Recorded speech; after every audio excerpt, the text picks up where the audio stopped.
A badge of honor. A badge of honor. Police officers and first responders wear badges to let their communities know they are here to protect and serve.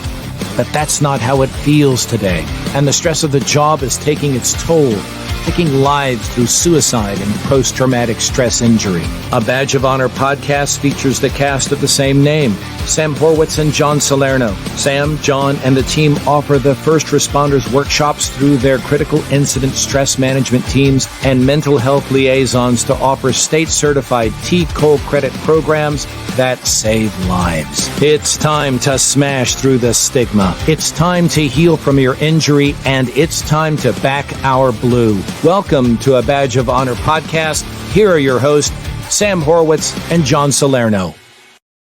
Hey, welcome to A Badge of Honor podcast, powered by the OBBM network. We are healing our heroes through our own personal journeys. I want to welcome my co-host and partner, Sam Horwitz. How you doing, Sam? Hey, doing great today, John. Oh man, it was a whirlwind week this week, man. And I want to, if everybody could see our Chicago PD hat that I'm wearing proudly, because we got to spend the week with some wonderful law enforcement officers with the Chicago PD and the Metro PD over in Chicago on behalf of Brotherhood for the Fallen. Man, that was a great week, but we learned so much by just some conversations with some of the officers. Yeah, it was going into a city that we knew was plagued by the epidemic of suicide. I hate to say it, but Chicago seems to lead the way every year, and this year is no different. Understanding what they're up against, and just the FOP 7, like you said, Brotherhood for the Fallen, just opening everything up, getting tactical with the folks that came out for our workshop, really having great discussions, diving in deep, providing strategies for them, and a new dialogue, because now as everybody that goes through our workshops understands, hey, once you're with us, you got a safety net that is with you, and it will always be there, and at a moment's notice you can reach out, and if it's not us, we get you connected. I hate to get into the politics of everything, but I noticed, and from what we're doing and going to these different workshops, I noticed that a lot of the post-traumatic stress, a lot of the stress that these officers are getting on the job, and the failed help, are mostly from these woke democratic cities that are putting their law enforcement on the bottom of the pile. They're not backing their blue like they should be. So that adds extra stress onto these officers. There's a lot of policies within these communities. There's a lot of policies within these states that add extra stress onto our law enforcement. I see that being a big problem. Here in Chicago, which was great, we had a captain from Metro who was part of their peer support team, who really took an active role, but also told us about the walls that he hits at certain times when he tries to help his members. I was thinking about this a lot. I'm like, as a captain, you're really torn in a peer support network, because people are worried about how they open up to you. But he found a balance that really impressed me, and he's open and honest with his members, where he says, hey, listen, what you speak to me, I have to do. If it's, job related and it's violation, I have to act. And he puts that up front, and everybody respects that. It's not like he goes behind their back and says it, but he'll put it up front and say, hey, listen, if you want to talk to another peer support guy, I'll get him here for you. So I like the way they're running an internal. I just feel bad that they're hitting so many roadblocks within their own department and their own administration, and that's happening all over the country. Yeah, well, I think having a third party like us come in, and certainly our guests tonight, we talked about, we are a small piece of this giant puzzle, and the more pieces we can put into the mix, the better opportunities our men and women in law enforcement and first responders in general can reach out to. It gives them the ability to go outside the department, because inside your department, if you have a supportive captain like we met, that is great.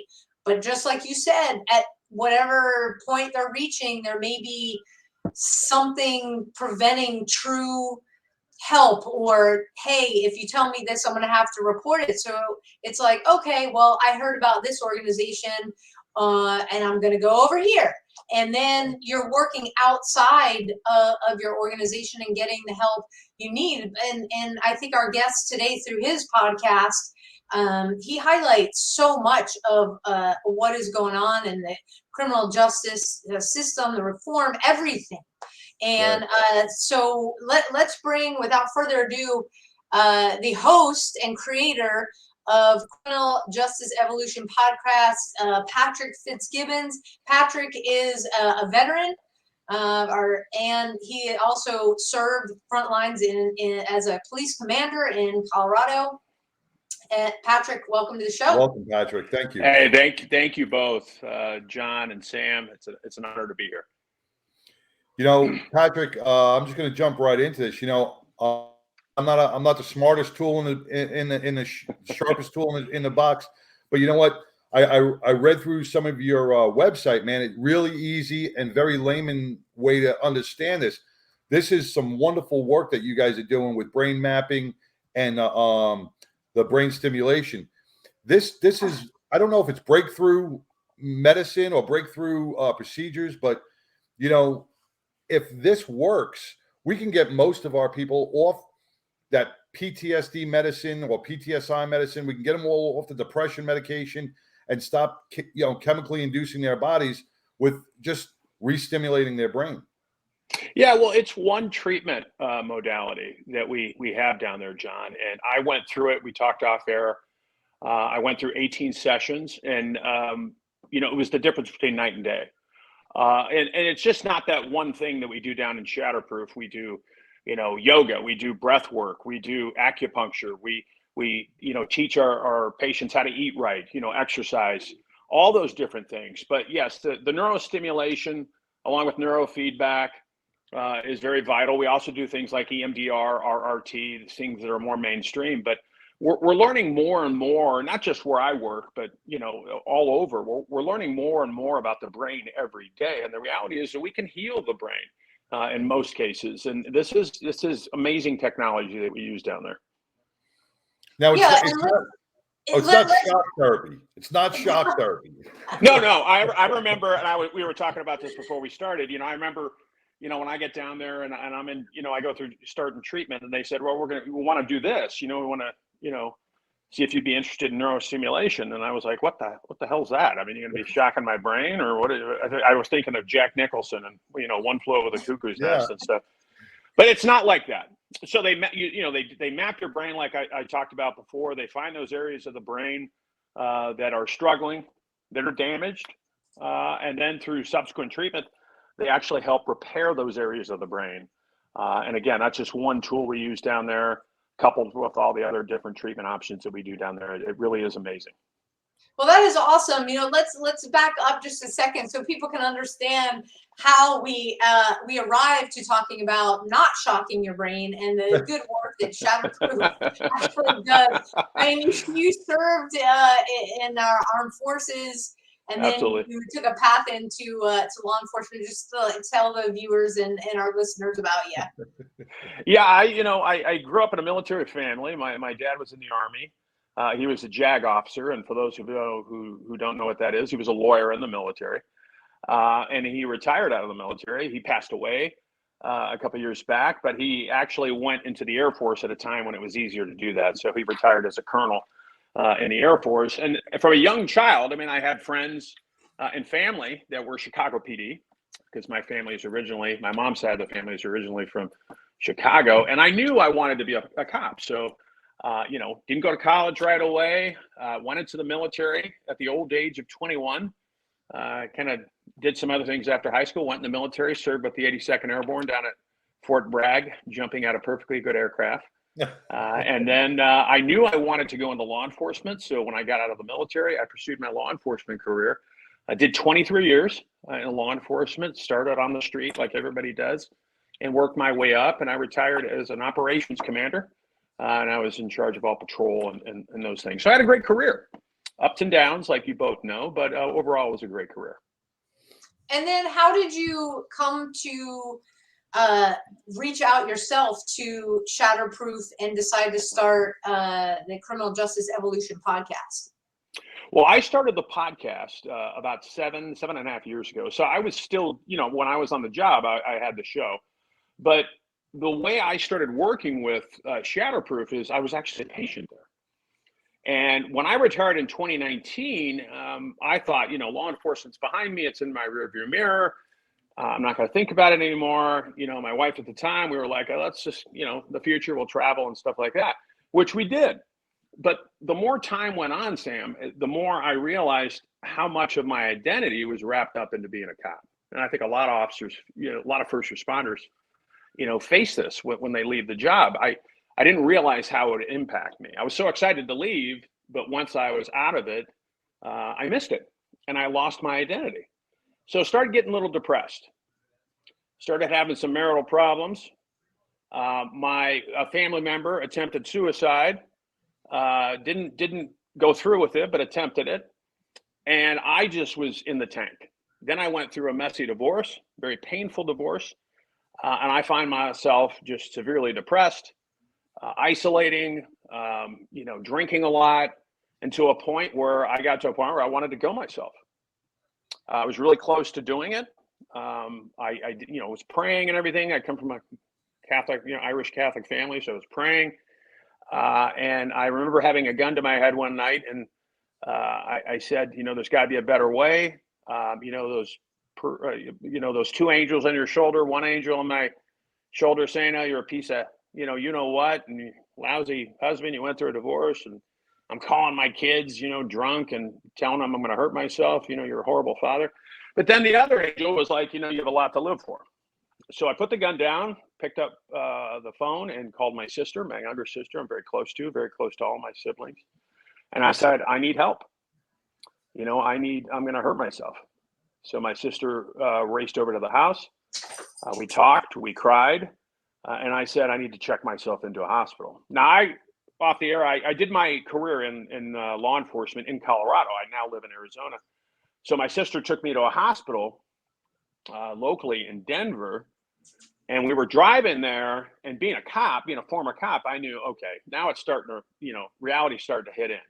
And I'm like, I know what's going to happen. They're going to put me on a hold, and I'm just going to kind of BS my way through it, even though I was still in pain. And I get to the hospital, they check me in, they have me in a little hospital smock, and I'm in this room, and psychologist comes in, she's talking to me, and she says, I think you ought to stay here. And I said, I'm not going to stay here. I knew what to say, I knew how to get out of it. And I said, I'm going to leave, and she urged me to stay. And I said, screw it, I'm leaving. My sister was so pissed off at me, but I was still in pain. So I knew through my network, through my show, that there was this place down in Florida. And so the next day I get up, I start making phone calls. I'm at rock bottom, rock bottom. I know I need help. I'm just not going back to that hospital. So I start making calls, and within 48 hours, I'm down in Deerfield Beach, Florida, where Shatterproof is, among first responders. All first responders are patients. Former first responders run the program. First responders are in the program. And I'm not just talking about cops. I'm talking about fire, EMS, corrections. And about halfway through the program, I said, you know what? I was getting some amazing treatment. And I said, I want to work here. I mean, I was happy. I was getting the help I needed. I got discharged. And then I started reaching out to people saying, I really want to be part of this program. I want to give back to the community that was so good to me over the years, because I don't have to tell you both and the listeners that a lot of first responders out there are suffering. About 40% struggle with mental health issues, addiction, or both. And that's the number we know about. So it's probably right. I don't want to cut you off, Patrick, but I just want to go back to that phone call with your sister. Yeah. Okay. You said she raced over. Yeah. Right. Mm-hmm. And this is where I feel a lot of our first responders struggle. And we heard this in Chicago with the EAP program. Someone reaches out for help. We'll get to you in 2 months. Yeah. Do you think the circumstances may have been different if your sister turned around and said, "Oh, I'll talk to you tomorrow," or absolutely. I'll see you next week"? Absolutely. Of course they'd be different. God knows what I would have done. But that's the closeness of my family and my siblings. And that's a great question too, John, because as a first responder, and I can't speak for other first responders, but I was very good at putting on a mask, Oh yeah. I was very good at, telling people, even though I lost tremendous amounts of weight, my diet, my food intake consisted of alcohol. That was about it. Every once in a while I'd get some Grubhub or something. I was a recluse. I'd stay in the house, wouldn't leave. I had severe anxiety. But I put on this mask. I didn't see my friends anymore. I basically was a shut-in. And then when I did see my family members, it was fine. Everything's fine. Put on a fake smile. You know what FINE stands for? Freaked out, insecure, neurotic, and emotional. That's what FINE stands for. Yeah, we use the R-rated version. Well, I didn't know if I could say that, but yeah. So I put on a big mask, and I think a lot of first responders, again, just speaking from my point of view and the people I talk to, they try to fool people into thinking they're okay. And don't BS yourself. I mean, you might be able to fool people, but you got to be honest with yourself. I was Absolutely. at that place. We so much appreciate you being so open and telling your story. And I know that for the people listening and watching, you're having an impact, because I'm feeling it right there. We got to take our first break to say thank you to our sponsors. We will be right back with Patrick Fitzgibbons of CJEvolution podcast. Thank you. What is the role of American government anyway? Is the role of government to decide where I can go and where I can't? Is the role of government to work tirelessly to destroy vital infrastructure that keeps goods and services from my customers? Is the role of government to choose who can drive, fly, or ride according to mandated stipulations that threaten my body, health, mind, and conscience? Without medical freedom legislation in place, our rights and freedoms are one vote away from being dissolved. Individually, change is improbable, but as an aggregate, attainable. It's time to act with one voice. My voice. And my voice. And my voice. And my voice. To protect our freedom, creating one voice that cannot be ignored. This requires your voice, too. Your voice, your feet, your vote, not just at the ballot box, but training to be a poll watcher, precinct chair, judge, or early ballot counter, so you're doing all you can to protect the fairly counted American vote. Move Freely America. Go to movefreelyamerica.org to find a chapter near you. Plug in, donate, and help our legislators defend our God-given rights under the Constitution. Move Freely America, because my voice and my voice, together with your voice, we're one voice that cannot be ignored. Donate today. MoveFreelyAmerica.org. Hey, welcome back to A Badge of Honor with John and Sam and our guest, Patrick Fitzgibbons. I'm glad we had that commercial break because I was able to get another cup of coffee. That's my addiction. When we're talking about, just before the show, when we're talking about different puzzle pieces and the ripple effect, I just want to give a big shout out to Tina Jackal, who is on with us right now. She's another amazing woman out there. Yeah, good friend of mine. Yeah, Doc Tina. Gives so much back. I see her in the comments section, giving so much back to the community as well, and helping heal our heroes from so many different areas. And I love the way we all come together and we all stick in this little network, because it really helps our 900,000 other law enforcement officers that do not have that support backing like you had your sister. And they know they can call Tina, they can call you, Pat, they can call me or Sam at any given time and say, hey, I need help. Yeah, absolutely. Tina's a good friend of mine. And, it is, we're all on the same team, right? And mental health and addiction and PTSI, it's so rampant among our first responder community that we all, this is my mission. If I get up every morning, brother, and if I can just help one person today, not necessarily getting treatment, but just starting to open up about, problems that they're having. And that's the problem we have in law enforcement is kind of breaking that glass ceiling and saying, all right, it's okay for me to come forward and ask for help. I remember when I was in treatment, brother, and Sam, you too. I mean, I remember I was about 2 weeks in, and a friend of mine, I didn't tell a lot of people where what I was doing, where I was going, but I talked to a good friend of mine I used to work with as a cop, and I remember 2 weeks into it, he called me up, said, "Hey man, how you doing?" And I was like, "I'm doing great. I feel great, getting treatment." And he said, "Hey, look, there's some people that, want to know what's going on with you, how you're doing." He said, "Would you mind if I told them?" And I said, "Absolutely." I said, "I'm no longer afraid anymore. I'm not scared. I'm putting my ego aside for the first time in a long time, and I don't care what people think. The one thing I learned in treatment is you have to be selfish with your self-care, not to the point where you're a narcissist or you're ignoring your family. I'm not talking about that, but I'm talking about being selfish for your self-care. What's best for you?"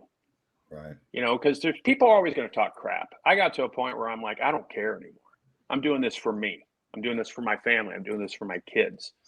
And so it's very hard to get to that point, but people can do it. You just got to take care of yourself. You got to take care of yourself better.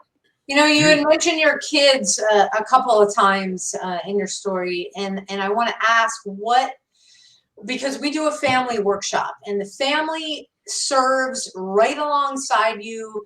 A lot of people think, I don't want to bring my job home. It's like you bring your job home because they know from seeing the bad accidents on social media, they know where you are every day. They also go through everything emotionally that you go through, whether you want to admit that or not. It's true.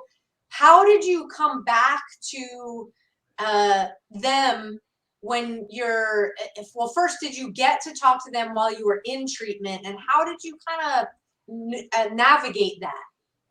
Absolutely. First, I got to talk to them, not initially, because when I was in intake, before I got over to Shatterproof, they're going to take your electronics. And there's many reasons why they do that. They want to monitor you. They want to get you stable.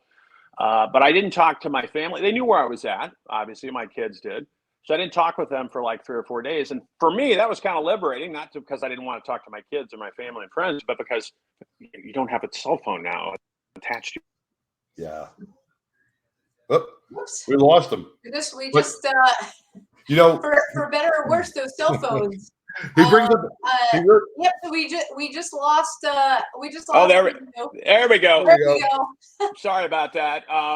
No. So I was able to talk to my family and my kids when I was in Shatterproof, and the first thing I did was apologize and say, I mentioned before when I started out, I was calling my son. My daughter's 28. My son's 22, or he'll be 22.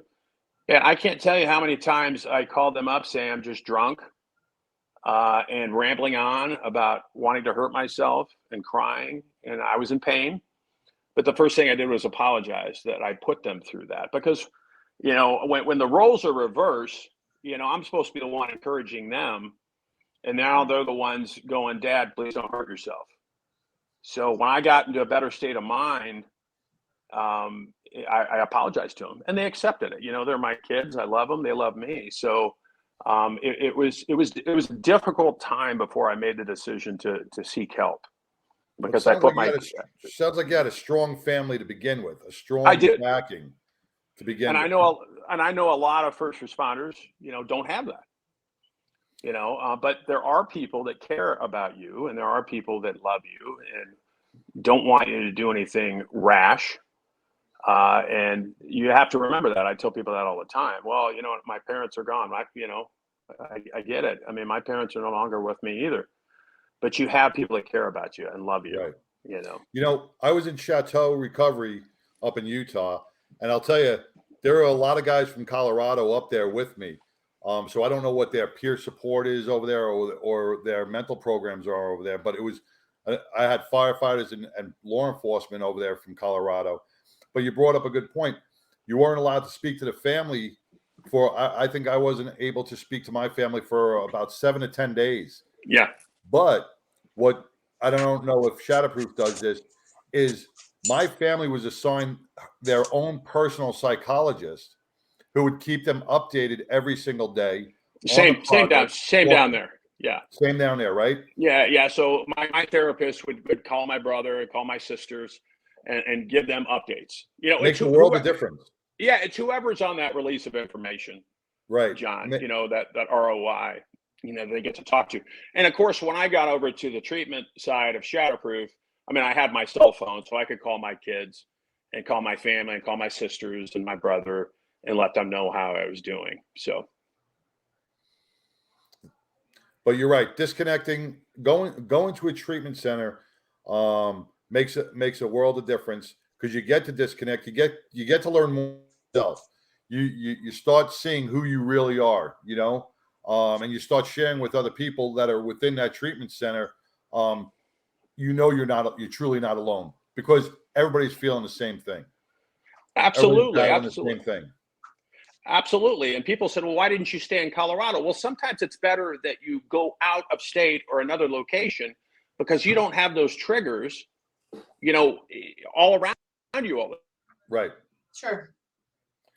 We lost his camera again, but so we're talking to Patrick Fitzgibbons from CJEvolution.com, a wonderful podcast.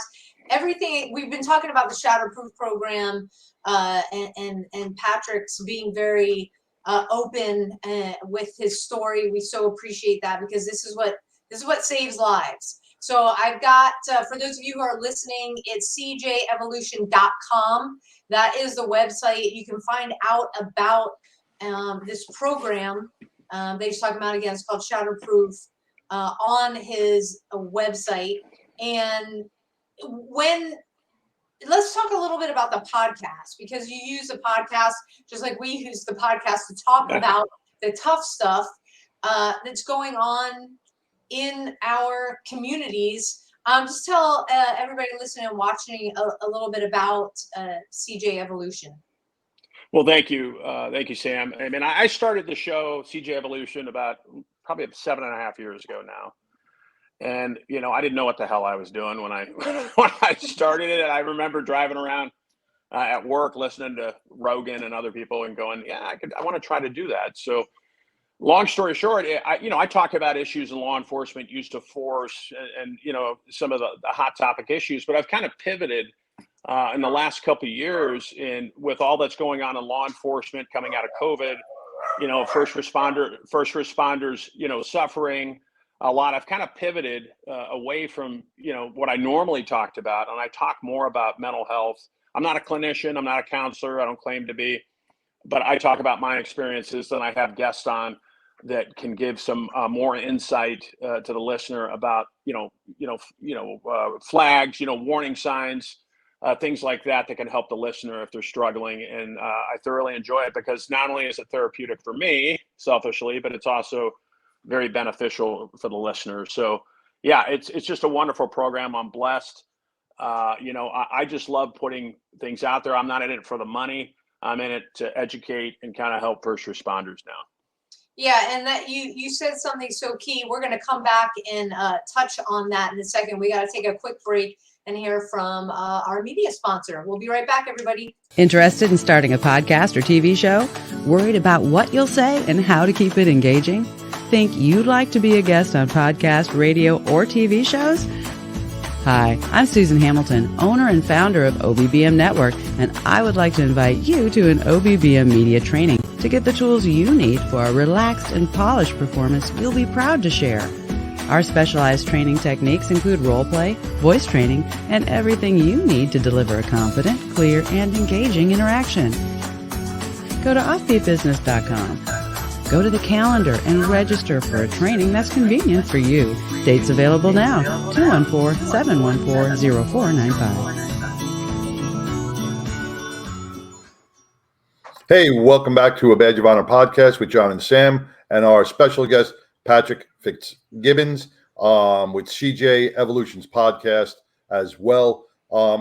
I just had to mute my mic before because my dogs were going nuts. I do apologize for that. Well, I apologize that people would stop calling me. So I had a chance to look up. Show people. I do want to bring up a serious point, and what I'm kind of happy about. Sam, when we were in Chicago, we were up to 125 suicides prior to the Thanksgiving holidays. And I'm happy to say we are still at 125 per the statistics right now, thank God. And 153 nationwide, and that includes corrections, firefighters, and paramedics, and EMS and 911 emergency dispatchers. The numbers have not changed over the holidays.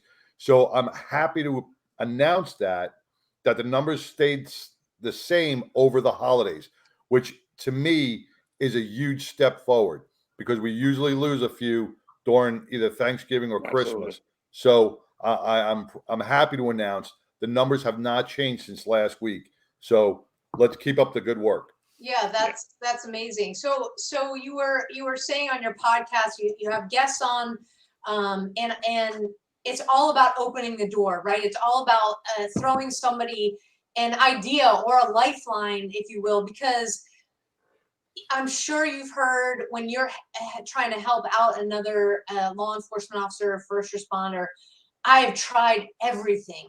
We hear it all the time, and really setting the tone and being like, take a step back, let's detach a little bit. Because when you say you've tried everything, we need to peel back all the layers of the onion to help first responders.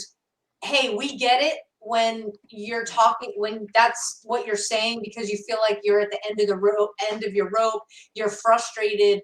And that's when you need to actually lean in and plug in more. So the guests you bring on, just like what we're doing here right now, can really, frankly, save a life, give an idea, get people to reach out for help. And like we started the show, we are these small pieces of this gigantic puzzle. And the more we share and the more we do podcasts and YouTube videos and everything like that, the more we're willing to put our stories out there. And that's what it's about. It's about having guests on that are willing to tell their stories. It's not about self-promotion. It's about saving lives at the end of the day. Well, Absolutely. And it's what John said, Sam, at the beginning. He said, call any of us, call you, call me. And I don't say that lightly. I mean, I talk to people all the time, and I'm like, call me. My kids are grown now. They're out of the house. I mean, it's just me now. So I hope if you're watching this and you're listening to us, I mean it. And I know John and Sam do too. If you are suffering and you need to reach out, call us. That's Right. the start. That's the start, that first phone call. And, just talking, and just because, first responders, I don't have to tell you, I mean, they're hard to break through. But Patrick, they're hard to break through. When you were talking about getting over that wall, when you first started opening up, I know Sam has that issue with opening up. I had that issue. Now we just vomit everything out. Yeah. You really do. And more stuff, more traumas keep coming out. And I know I feel traumas each and every time we do a workshop. I find something new in my head, but I release it, and it's self-healing, and it really, really, it helps my insides. What gave you the strength, the courage to make that step over onto saying, hey, I'm going to vomit this out. I'm going to get it out, and I'm going to heal myself and heal others? Well, I just, I got to a point, John, when I was in treatment, like I said, I've never been in treatment before. I felt liberated. I felt just like this weight that was lifted off of me, that I didn't have to hide anymore. I didn't have to, I wasn't afraid. Sure, I just get freaked out about things now and then, but not to the point where I was so afraid of being judged, of somebody saying, and it was different for me because I was retired, but still, I mean, I retired pretty high up in the department. I was worried before I went to treatment, what are people going to think? I had a show, I mentioned, I still have my show. And I was really good at giving people advice, but I wasn't heeding my own advice. That's all. And so now I had to face that, and I did. But it's hard to explain unless you've been through treatment, John. Once you release that, is it easy? Hell no. It's very difficult. But this is where my aha moment was on this show. We had a firefighter on this show.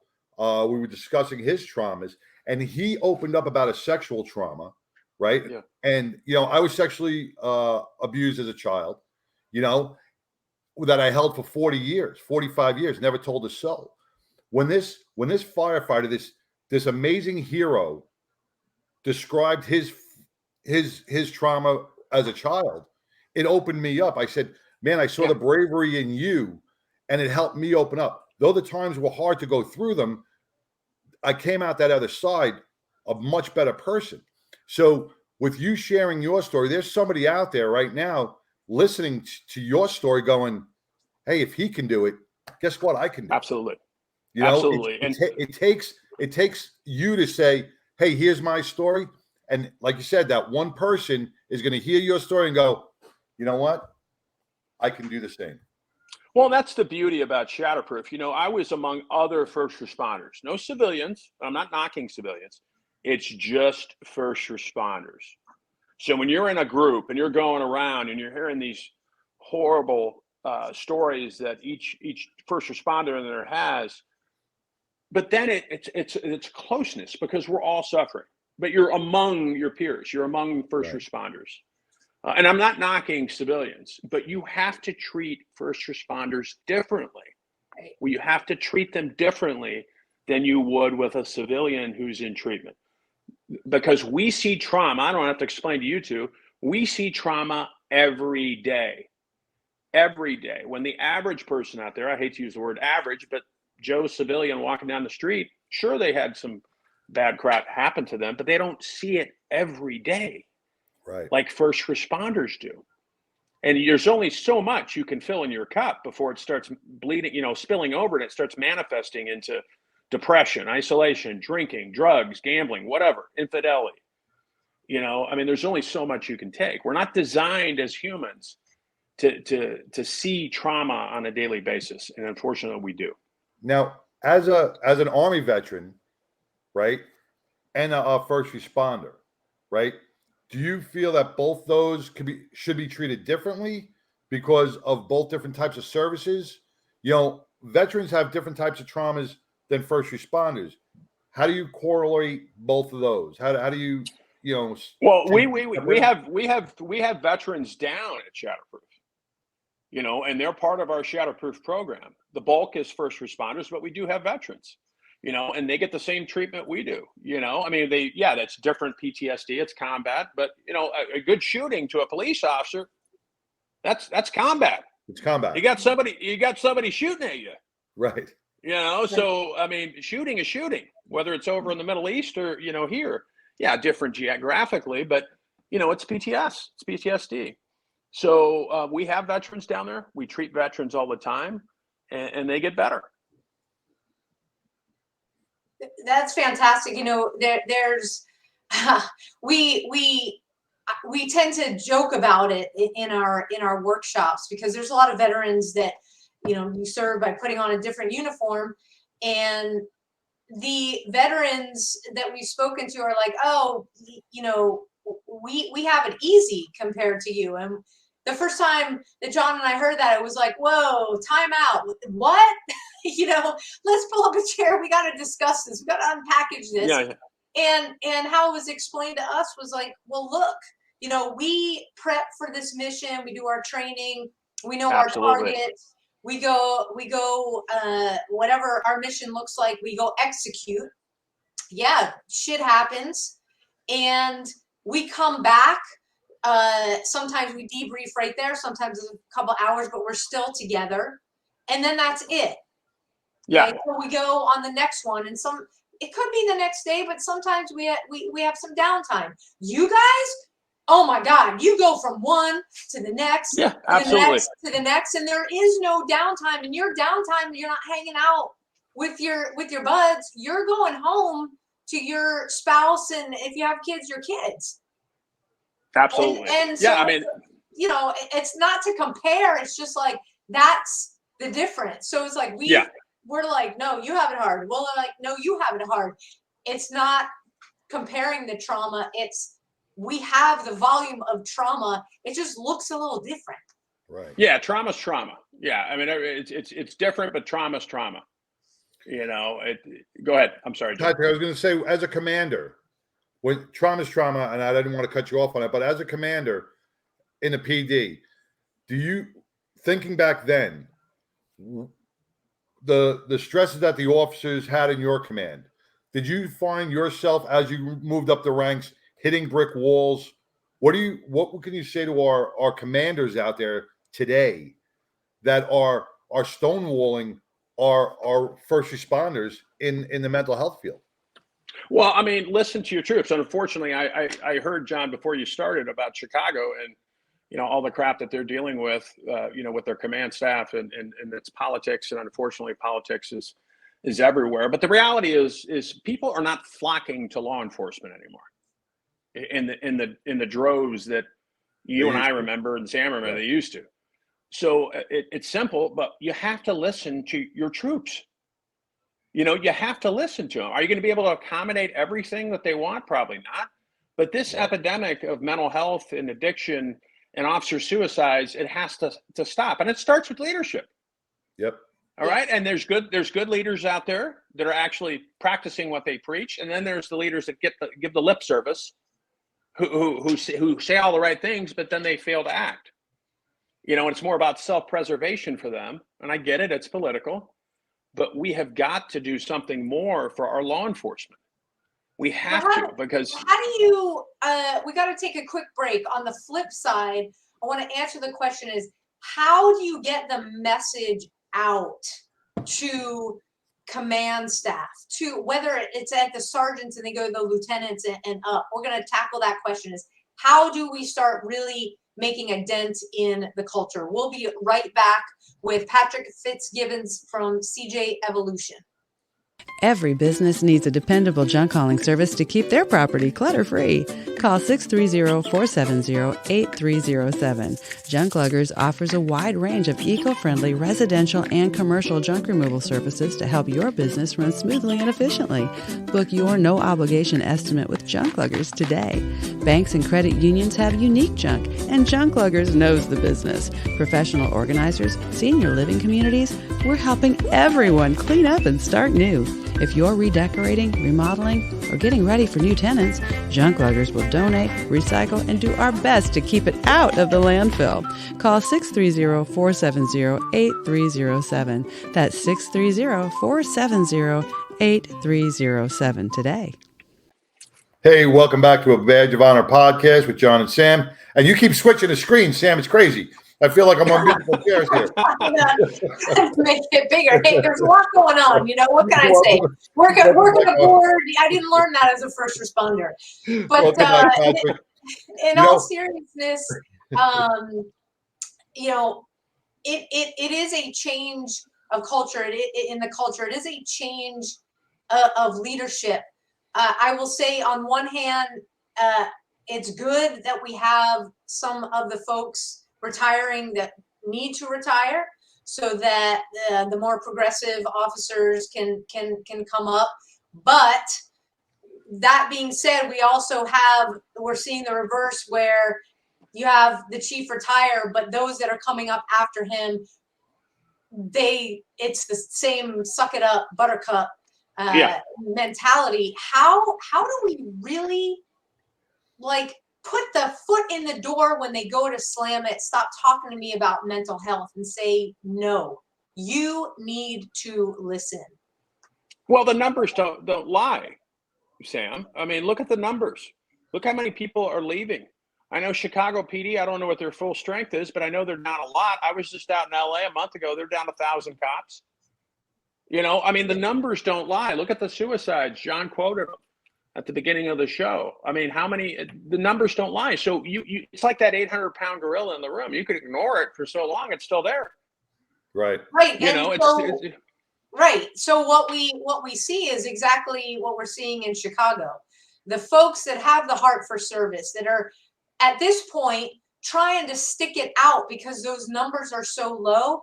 We're talking overtime, in some cases forced overtime. Yeah. There is only so much bandwidth a human being has working as a first responder, seeing the trauma every single day, when we know what the end result is. Mm-hmm. Yeah, and I think it's like a perfect storm that we're dealing with. I was lucky when I was a cop that social media was there, but it wasn't as prevalent now. So now cops are getting slammed on social media. They're getting slammed by elected officials. where I didn't have to deal with that when I was a young cop. I mean, we've always been under a critical eye, which we should be. So, and now they're dealing with, coming out of COVID, like you said, mandatory overtime. So it's the perfect time. Again, this goes back to open your eyes, leadership. Open your eyes. It's not like it's hidden. It's out there. And to be fair, there are good departments out there. Oh, yeah. That are taking care of their troops. And then there's departments that are the lip service. But it's a culture. You both know that. Every department, it's all law enforcement, has a different culture. Different dynamics. Some departments are good. Some departments are not so good. But it's really a matter of, okay, here's the information. There is resources out there. A lot of it is lack of knowledge too, Sam. Sure. It's some commanders, some command staff don't know the resources out there. Right. They don't know. So, okay, we have this thing called the internet. Get on, start looking at stuff, talk to people, network. But see, because your troops deserve it. This is where the failure is too, Patrick. You just said some command staff don't know the resources out there. But I bet they know the top quality guns, vests, armored vehicles. Oh, absolutely. And those are important stuff they know. And that's important. That's important. But the reality is we have a crisis right now in our country. It's been brewing for a long time. Now we're in the red zone right now, where officers are killing themselves. One is too much for me. One is too much. And I'm not just talking about active duty. I'm talking about retirees. And now we're at that level. But a lot of it too is the culture within an organization, the suck it up buttercup attitude that some command staff have. Well, it wasn't like that when it was effed up then, because now it's changed. You need to go along with the change, and your officers deserve to get the help they need. As a commander, tell me if you heard me come up to you and say, hey, chief or captain, listen, we're losing 3 times as many cops to suicide. Then 3 times, 125 cops and then we got 53 killed by gunfire, right? If we're all looking almost 3 times as much, or 2 times as much, getting killed by their own arm, wouldn't you turn around and go, whoa, we have a problem? We have a problem. Let's table the Bearcat purchase for SWAT that we need. Let's allocate some resources. That should be our top priority. Look, the most important asset in any organization is your human capital. Correct. I mean, if you don't have people out on the street, now you're always going to have issues with discipline. I'm not talking about that stuff. I'm talking about, officers, not just cops, but dispatchers, corrections, EMTs, fire, that are suffering. So we need to make them a priority. No doubt. And for everybody that's listening and are watching, Patrick, it's phenomenal. Your podcast, again, it's CJEvolution.com. You can find it there, and a lot of other stuff like the Shatterproof program that we've been talking about on his website. These are the kind of things that he tackles. These are conversations that he has. It is about human capital. It is about leadership. There isn't a chief out there. Patrick, I'm sure you've had these conversations. It's like, hey, chief, do you want a department that functions really well, or do you want to function, but you want to be ranked last? And of course, what chief is going to say, oh, I want to be ranked last? Well, let's face it. The way that between the politicians, defund the police, you name it, all departments are being left last. There are very few that are doing the right things by their men and women, making sure that they have a safety net, making sure they have a mental health network, making sure they have at least one person on staff that they can talk to. The majority do not, and we have to change this. These topics and more. CJEvolution.com, because we're one big family and we got to change things. You get educated, and we will. You get educated on your website. I got so educated by just going on your website, just reading, and I printed everything out, and I've learned so much just by educating myself. And that's what people have to do: go onto the website, get educated, learn a little bit. Yeah, if you're not getting it at work, if you're not getting in the department, get on the website, grab the resources. They are out there. It used to be we're going to age ourselves. Let your fingers do the walking, right? Like you said, we have the internet now. It's out there. Let us be your safety net. Okay? Absolutely. And like I said before, if people want to talk to me, you know, I'm a national liaison for FHE Health and Shatterproof. Reach out to me. That's you can reach out to awesome. me. Patrick, as usual, you know, these shows fly by. You have been a wealth of information. Thank you so much Thank again you. for sharing your story, being Absolutely. open. Anytime. And please, CJEvolution.com. It's been up on the screen for a long time for a reason. And for those that are listening on your favorite podcast Thank you. app, CJEvolution.com. Check out what Patrick is doing there, the Shatterproof program. You are not alone. We absolutely hear you. Patrick, we'll be talking soon. Thank you so much for joining us tonight. Thank you for sharing. Thank you. Thank you. Story. God bless you and God bless the listeners. Thank you so much. I appreciate it. Patrick. Thank you. Absolutely. Thank you. Have a great one. Bye-bye. Thanks. Man, you know, what a wealth of information. And I just love to see when we start bringing in guests from across the country and around, you know, from different states, and you hear their stories, you really got to look at it and go, you know what? We're not alone. It's, you know, we're this small aspect here in Texas. Well, big aspect in Texas, but we're this small thing in Texas, and we're going, well, nobody else feels like that. Well, yeah, Colorado feels like that. Arizona feels like that. Florida feels like that. New Mexico feels like that. All these people are feeling the same way. And you know what? It doesn't take much. We brought this up in Chicago. All it takes is that little first step, and we'll guide you through that first step to start healing yourself.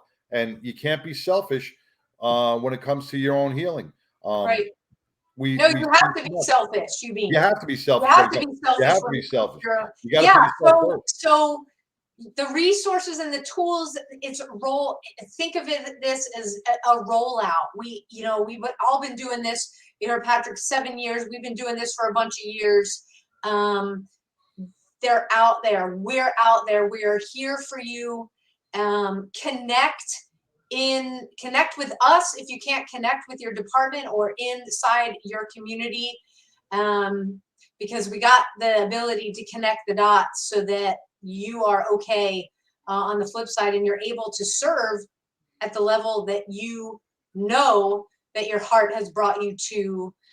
That and with that, John, we are bringing people together the 22nd of every month. It was no different. We were in Chicago doing it there. Walk the Bridge. You can go to walkthebridge.org the 22nd of every month. Find out where we are, where you can participate and walk a bridge wherever it is in your city. We're expanding. It's actually worldwide now. So walkthebridge.org.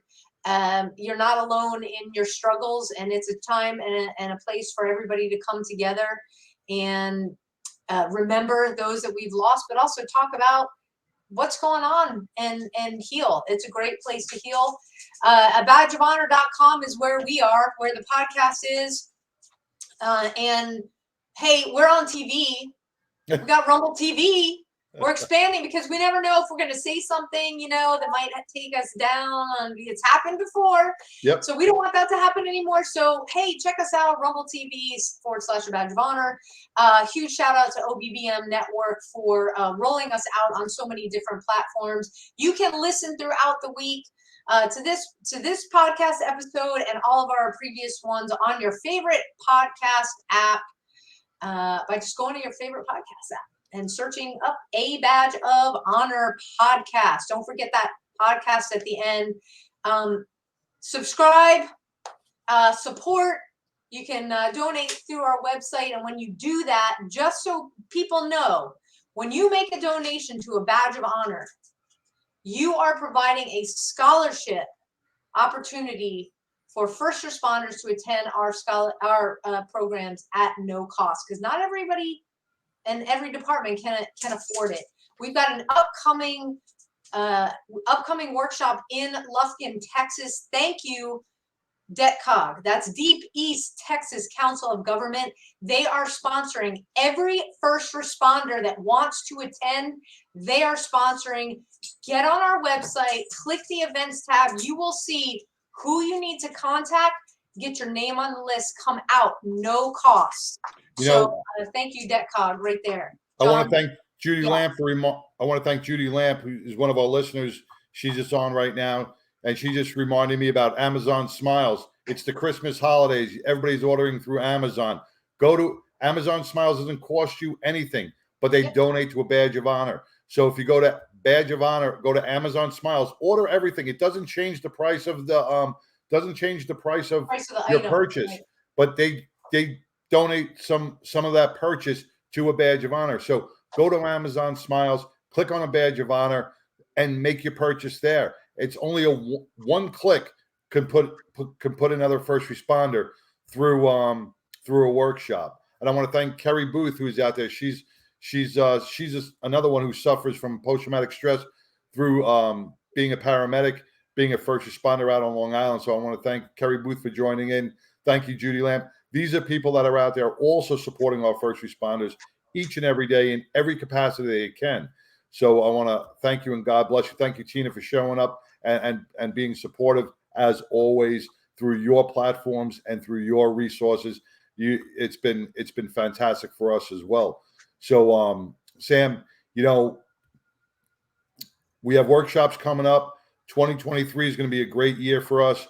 We're going to really expand into more family workshops, more workshops around Texas, and hopefully and further